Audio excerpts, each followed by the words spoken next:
बिस्मिल्लाहिर्रहमानिर्रहीम। अस्सलाम वालेकुम। बाज़ार से मिलने वाले टक बिस्कुट नमक वाले, जो कि आपको एक आसान रेसिपी से मैं सिखाऊंगी और बनाएंगे घर में, बहुत ही मज़ेदार से ये बिस्कुट और पसंद आएंगे पूरे घर को। ज़रूर ट्राई करने और शुरू करते हैं अपनी रेसिपी।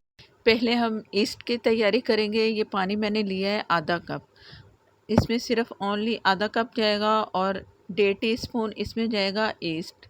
पानी ऐसा होना चाहिए कि जिसमें आप उंगली डिप करें तो वो आपको महसूस हो हल्का सा गर्म। 1 टीस्पून चीनी इसमें गई और इसे मिक्स करके रखेंगे। मिक्स करके इसके बाद ये फूल जाएगा तो आपको पता चल जाएगा कि आपका ईस्ट एक्टिव हो चुका है और वो सही है। अगर इस तरह करके रखेंगे नहीं फूलेगा ईस्ट तो आप समझ लो कि ईस्ट ख़राब है। ये मैं मैदा ले रही हूँ 1 कप और आधा कप मैदा, पूरा 1.5 कप इसमें मैदा जाएगा। 1/4 टीस्पून मीठा सोडा और 1 टीस्पून बेकिंग पाउडर, नमक 1/4 टीस्पून और इसे करेंगे मिक्स। सारी चीज़ें जो हमने डाली है इसे आपने बहुत अच्छा सा मिक्स करना है ताकि हर चीज़ मैदे में मिक्स हो सके। और ये काम करके अब हम देखेंगे कि हमारे ईस्ट रखा था वो फूला है या नहीं, वो मैं आपको दिखाती हूँ। इससे पहले इसे दरमियान से जगह बना लेंगे। इसमें पहले मैं इसमें शामिल करूँगी ऑयल। ऑयल होगा इसमें 4 टेबलस्पून। और अब इसमें डालेंगे ईस्ट, जो कि आधे कप में हमने डाल के रखा हुआ था। टोटल इसमें इतना ही पानी जाएगा और एक्स्ट्रा पानी आपने बिल्कुल नहीं डालना। जो बेकिंग होती है उसका जो चम्मच का हिसाब, तो आपने उसी पे ही चलना है। अपने पास से कुछ ज़्यादा काम करेंगे ना तो हमारी रेसिपी हो जाएगी ख़राब। तो इस चीज़ का आपने ध्यान रखना है। मैं चम्मच से सारा मिक्स कर रही हूँ, इससे ये होता है कि हमारे हाथ नहीं ख़राब होंगे। थोड़ा बहुत हाथ से मैं मिक्स करूँगी, लेकिन आपके सामने मैं ये पहले चम्मच से जिस तरह मिक्स कर रही हूँ ना, बड़ी आसानी से होता है। आप भी कोशिश करें इसी तरह इसे मिक्स करें और डो हमारी बहुत अच्छी सी तैयार हो जाएगी। और थोड़ा सा हाथों से मसलना है, मसल के अच्छा सा मसलना है, और जिससे हमारी डो बहुत नरम और मुलायम होगी। और ये जो हम बेकिंग करेंगे इससे बेकिंग का इफ़ेक्ट भी बहुत अच्छा आपको मिलेगा। तो इस तरह मैं हाथों से गूंद रही हूँ मुट्ठी बना के, और इसे रेस्ट के लिए छोड़ देंगे। इसे ऊपर से कवर करके रखना है और किसी गर्म जगह पे आप रखेंगे। माइक्रो वाली जगह जो होती है वो भी गर्म होती है, उसे खोलें और इसे बंद करके रख दें। बस कहीं और अलमारी में रख सकते, ताकि इसलिए कि ये जो हमारी डो है अच्छा सा फूल जाए।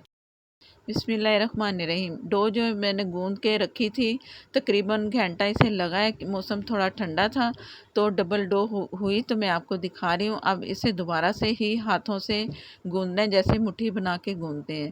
इसे अच्छा सा आपने गूंद के तो रख दिया, और इसे मैं करूँगी हाफ करके एक पेड़ा बना लेंगे, और उस पेड़े को अच्छा सा आपने रोल करना है। अच्छा अच्छा सा पेड़ा बनाना है। ये बना के तो इसे रोल करेंगे।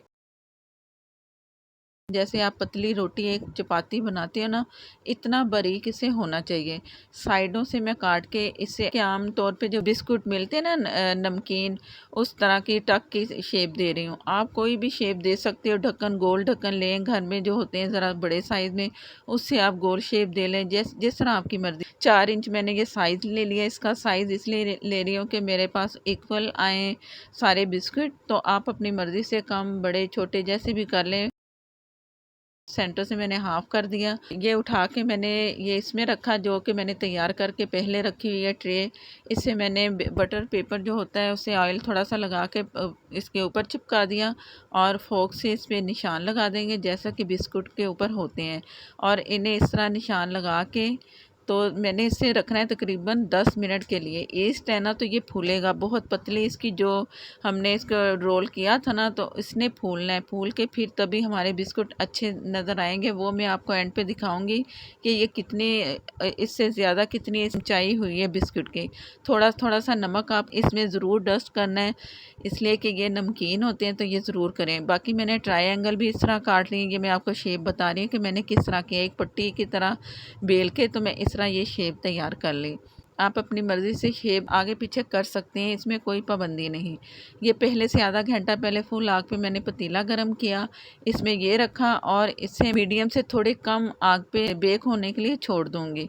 और तकरीबन 10 से 12 मिनट में ये तैयार होंगे। इसके बाद मैंने दूसरी साइड से भी इसे सेकना है, कलर दोनों तरफ से देना है। बिस्मिल्लाहिर्रहमानिर्रहीम। ये मैं जो गोल प्लेट में रखे थे ना, वो तो मैं आपको बाद में दिखाती हूँ। ये दूसरी ट्रे भी मैंने तैयार की थी, इसे भी मैंने इसी तरह ही बेक करने, एक साइड से कलर दिया और दूसरी से भी कलर देंगे। ये जो पहले वाली हमारी ट्रे थी ये आपके सामने है, दोनों तरफ से इसे कलर आ चुका है। एक तरफ से कलर ज़रा कम आएगा क्योंकि हम बना रहे हैं उसमें पतीले में। अगर आप पतीले में नहीं बना रहे तो आप ओवन में बना सकते हो, उसमें कलर आपको दोनों तरफ से एकदम नज़र आएगा। नहीं तो ऊपर वाला बर्नर आप ऑन कर लें, नीचे वाला बंद करके, तो कलर उसमें भी आ जाएगा।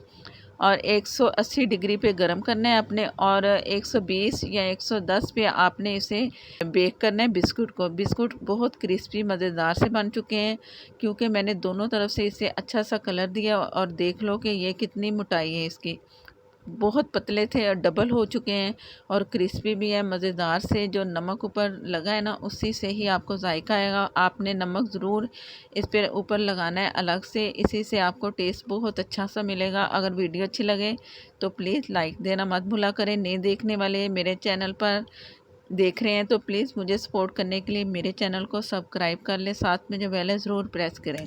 और किसी कंटेनर में आप इसे पैक करके रख लें। ज़रा हल्के से आपको नरम नरम से लगेंगे, लेकिन कुछ देर के बाद आप इसे रखेंगे ना तो वही क्रिस्पीपन होगा, सॉफ्ट भी होंगे और क्रिस्पी भी होंगे। ज़रूर ट्राई करने। अगर आप फेसबुक पर देख रहे हैं तो लाइक कर दिया करें, शेयर कर दिया करें, हो सके तो फॉलो भी कर लें प्लीज़। और नेक्स्ट वीडियो तक के लिए इजाज़त दें। अल्लाह हाफिज़।